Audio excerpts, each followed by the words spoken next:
Okay, so here's a short video explaining why I believe you need to be careful with the big three, the lifts that everybody is recommending to add on muscle mass at the fastest possible rate.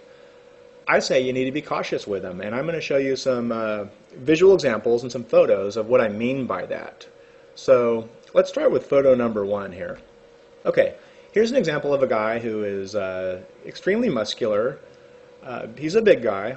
You can tell that he's probably extremely strong in the gym, impressive at bench pressing, and probably can deadlift a ton and squat a bunch too.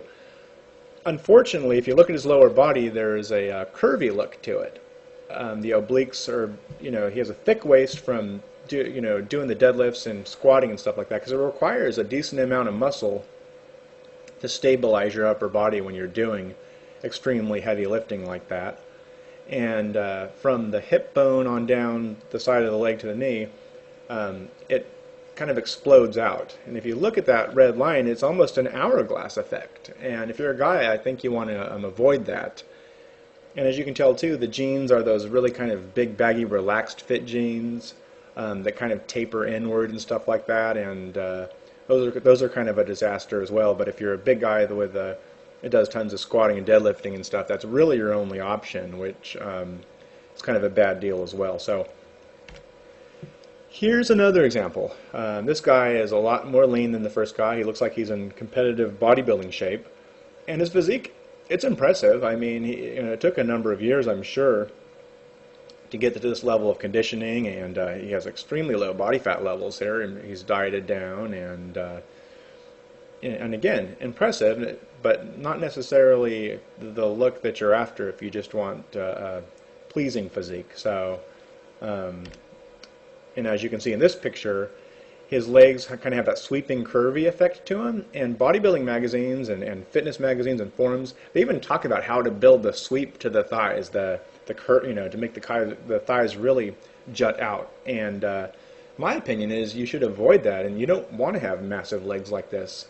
If you were to draw a line from the outside of his quad, right above his knee, straight up, it's almost as wide as his shoulders. And I would recommend to avoid that sort of look. So let me show you a couple pictures of a better, more angular look, and what I mean by not curvy. So here we go.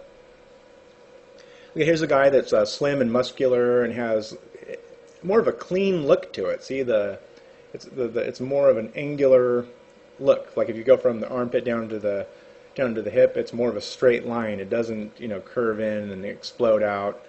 And you can't see his legs, but I would almost guarantee you it's a more straight up and down line. So here's a guy too, that angular look, not curvy, and this is what I'm talking about.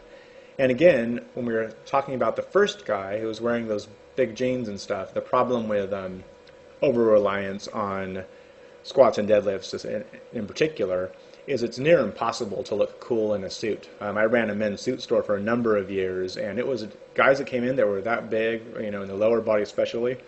I mean, it was a disaster. They had to wear those big pleated pants, and they didn't look very good because they kind of almost had to make MC Hammer pants. They had to bring in the waist, but then they had to get these huge wide leg pants, and jeans are even worse. The selection is bad. So that should be important to you too, because you're not out of your clothes all the time. You should want to be able to fit into nice clothes as well. And here's a gentleman that has more of that lean, angular look, an example of that. So hopefully that makes sense to you.